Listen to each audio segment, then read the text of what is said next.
সম্মানিত দর্শক, দত্তনগরের যে সৌন্দর্য বলতে পারেন, এই প্রাচীনতম বটগাছটি আসলে মানুষের কাছে পরিচিত বেশ আগে থেকেই।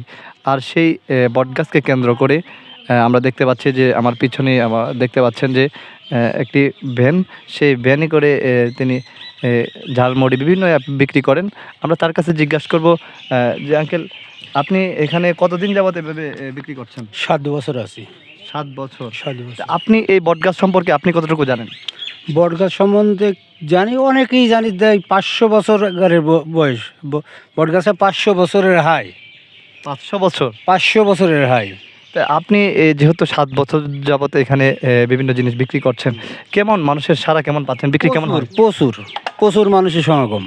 দূর দূরান্ত থেকে মানুষ আসে। পিকনিক, এখানে পিকনিক স্পট। এটা দিন মনে করেন সময়টি 15টা 20টা পর্যন্ত বাস আসে এই জায়গায়।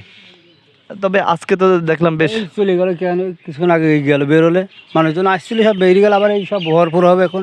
আপনি প্রত্যেক দিনে এখানে বসেন? আমি 12 মাস এই জায়গায় আছি। কোনো উচ্ছৃঙ্খল বিশৃঙ্খলতা না না, কিন্তু কোনো সিস্টেম নেই, সিস্টেমই নেই।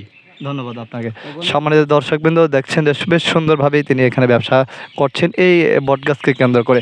আমরা দেখতে পাচ্ছি যে এখানে কিছু পর্যটক আসছেন, এসে তারাও এখানে সৌন্দর্য উপভোগ করছেন। তার মধ্যে একজন আছেন ভাই, আপনি কোথা থেকে আসছেন? আমি হচ্ছে আন্দোলবাড়ি আর জীবননগর থেকে আসছি। আপনি এই সৌন্দর্য পরিবেশটা কেমন দেখছেন? মানে অনেক সুন্দর, ভালোই। আমি আগে শুনেছি, কিন্তু আমার এখানে আসা হয়নি, এবারই ফার্স্ট টাইম। তো মোটামুটি আলহামদুলিল্লাহ ভালো। বাংলাদেশের যেহেতু অনেকেই হয়তো জানে না, বাংলাদেশের সবচেয়ে বড়, বাংলাদেশ তো বটেই, দক্ষিণ এশিয়ার সবচেয়ে বড় কৃষি ফার্ম দত্তনগর।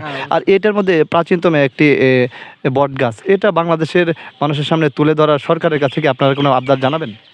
এখানে তো আমরা তো লোকাল না, লোকাল যারা আছে তারা যদি আবেদন করে অবশ্যই যাবে, কিন্তু এর নামকরণ আছে বাংলাদেশে অনেক জায়গায় পরিচিত। তো এই হিসাবে গ্রাম অঞ্চলের কাছে মতামতটা নিলে বেশি ভালো হবে। ধন্যবাদ আপনাকে। আরেকজন আছেন ভাই, তিনিও খাওয়া দাওয়া করছেন। ভাই, আপনি তো এখানে পরিবেশটা কেমন দেখলেন? জি আলহামদুলিল্লাহ, অনেকই ভালো। আমি ফার্স্ট টাইম এসেছি এখানে। First time? তবে আপনি তো নাম শুনে আসছেন, কেমন নাম আপনাদের গ্রামে আছে এটি? যে অনেকেই আসছে, আমাদের ওখান থেকে অনেকেই আসে, শুনছি জায়গাটা অনেক সুন্দর, এখানকার আবহাওয়া অনেক ভালো।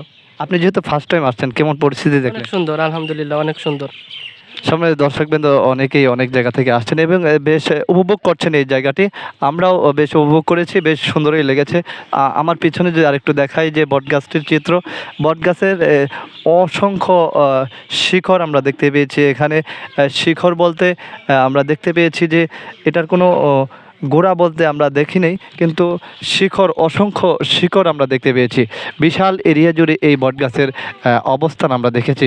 যাই হোক, আমরা আপনাদেরকে যতটুকু পেরেছি এখানের কিছু মানুষের যারা দেখতে এসেছেন তাদের সাক্ষাৎকার নিয়েছি, তাদের কথা আপনাদেরকে শোনালাম, যাতে করে এই বটগাছ সম্পর্কে মানুষের কাছে আরও ভালো পজিটিভভাবে ধারণা আসে এবং সারা বাংলাদেশের মানুষ দেখতে আসবে এখানে।